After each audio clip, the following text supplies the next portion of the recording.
পার্বত্য চট্টগ্রামে বন্যপ্রাণী হারিয়ে যাওয়ার প্রধান সমস্যা হচ্ছে এখানে বন উজাড় হয়ে যাওয়া। এই অঞ্চলের মানুষজন শিকার করে বন্যপ্রাণী হত্যা করছে। বেশ কয়েকটি রিজার্ভ বন রয়েছে পাহাড়ি জনপদ খাগড়াছড়িতে। সবুজ গাছগাছালিতে ছেয়ে থাকা এসব বনে একসময় অভয়াশ্রম ছিল হরিণ, বন্য শূকর, চিতাবাঘ, মেছোবাঘ, বানর, হাতি, ভাল্লুক, বন মোরগ ও বিভিন্ন প্রজাতির পাখপাখালির। কিন্তু বর্তমানে এসব প্রাণীর তেমন একটা দেখা যায় না। এলাকাবাসী বলছেন, শিকারীদের উৎপাতে বিলুপ্তির পথে একাধিক বন্য প্রাণী। পাশাপাশি বন উজাড় করে ঘরবাড়ি নির্মাণের কারণে আবাসস্থল হারিয়ে সংকটে পড়েছে বন্য পশু ও পাখি। শিকার বন্ধে বন্যপ্রাণী সংরক্ষণ আইন সংশোধন ও কঠোর প্রয়োগ চান পরিবেশবাদীরা। একটা সময় এই পার্বত্য চট্টগ্রামে প্রচুর পরিমাণে বন্যপ্রাণী ছিল। বন্যপ্রাণী এখন হারিয়ে যাচ্ছে।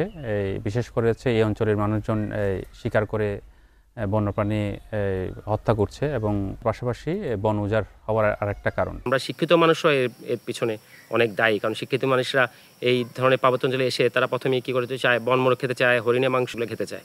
তো এগুলো বন্ধ করতে হবে, শক্ত হাতে দমন করতে হবে, অনেক বেশি অ্যাওয়ারনেস প্রোগ্রাম করতে হবে, তাতেই বন্ধ হওয়ার সুযোগ আছে। নগদে 500 টাকা বা তার বেশি পেমেন্টে পেতে পারেন ঢাকায় জমিসহ 20 কোটি টাকার পুরস্কার। শিকার বন্ধে বিভিন্ন ধরনের উদ্যোগ নেওয়ার পাশাপাশি আইন প্রয়োগ করার কথা জানিয়েছেন বন বিভাগ। আমাদের ভবিষ্যৎ প্রজন্ম যেন এসব বন্যপ্রাণী দেখতে পায়, তারা যেন চিনতে পারে, তাদের লেখাপড়ার সেই জানার অনুষঙ্গ হিসেবে এসব বন্যপ্রাণীকে তারা যেন সচক্ষে দেখতে পারে, এই জন্য আমরা কনভিন্স করার চেষ্টা করছি। বন্যপ্রাণী শিকার করলে 50,000 জরিমানা ও 1 বছরের জেল দেওয়ার বিধান রয়েছে। সময় সংবাদ, খাগড়াছড়ি।